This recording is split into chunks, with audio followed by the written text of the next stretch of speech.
Ready to make your Canva design sing? First things first, fire up Canva and either open an existing design or create a new one from scratch. Next, head over to the Uploads tab on the left-hand side of your screen. This is where the magic begins. Now, make sure you're in the audio section. If you've already got your voiceover ready to roll, hit the Upload Files button.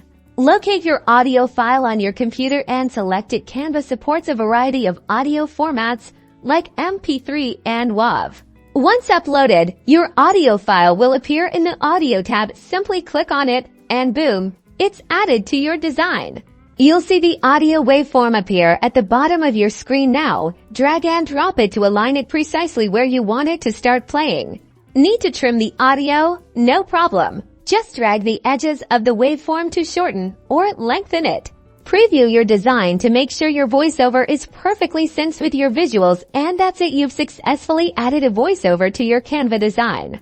Now go forth and create engaging presentations, videos, and social media content that truly speaks to your audience. Be sure to like and subscribe for more Canva tips and tricks.